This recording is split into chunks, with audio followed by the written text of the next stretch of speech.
Shalom, damai sejahtera dari Allah Bapa bagi kita semua. Pembacaan Alkitab hari ini telah sampai di Kejadian 26 yang mengisahkan tentang terjadinya bencana kelaparan yang sama juga pernah terjadi ketika zaman Abraham. Namun kali ini Tuhan mengingatkan Ishak untuk tidak pergi ke Mesir, melainkan agar pergi ke daerah Gerar. Dan yang menjadi fokus hari ini adalah bagaimana kita melihat kepercayaan dan ketaatan Abraham menjadi berkat bagi keturunannya Ishak dan akan terus sampai kepada Kristus yang akan menjadi berkat bagi banyak bangsa.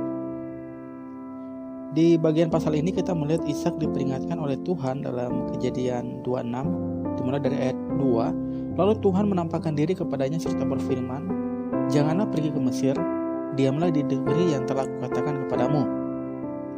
Kita dapat melihat ada dua hal di sini. Yang pertama, Tuhan melarang agar Ishak jangan pergi ke Mesir.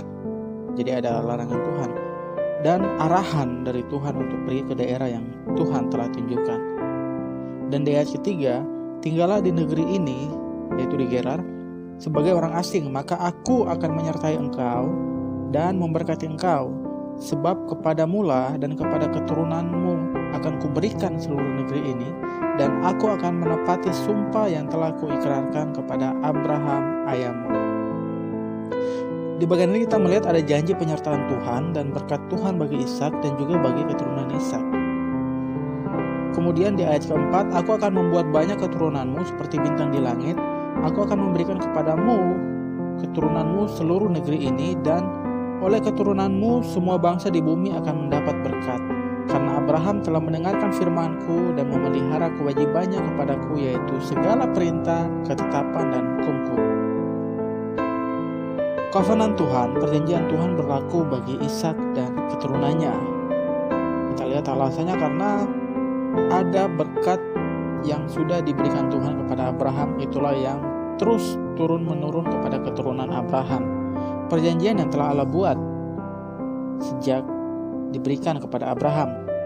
Mendengarkan firman Allah, taat, tunduk pada perkataan Tuhan, itulah yang dilakukan oleh Abraham. Abraham juga memelihara kewajibannya sebagai umat Allah, yaitu dengan tekun dan setia menjaga dan melakukan perintah-perintah Tuhan, mengikuti ketetapan Tuhan, dan menaati hukum-hukum Tuhan.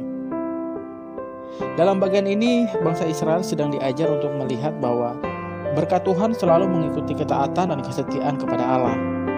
Janji berkat ilahi berlaku bagi mereka yang menundukkan diri di bawah kemahakuasaan Allah.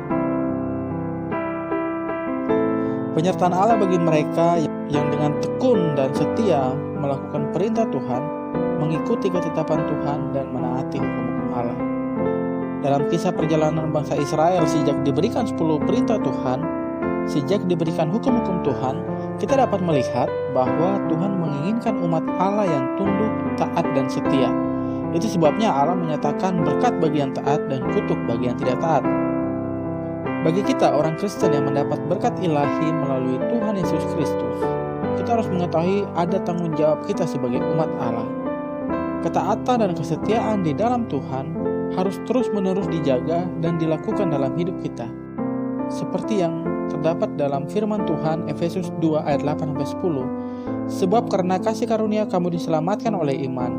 Itu bukan hasil usahamu tetapi pemberian Allah. Itu bukan hasil pekerjaanmu, jangan ada orang yang memegahkan diri.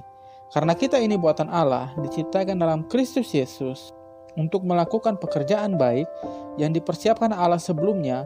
Ia mau supaya kita hidup di dalamnya." Saat ini tanggung jawab kita untuk hidup dalam pekerjaan baik yang telah Allah tentukan bagi kita. Dapat kita lihat dalam Efesus 4 ayat 2-3, "Hendaklah kamu selalu rendah hati, lemah lembut, dan sabar.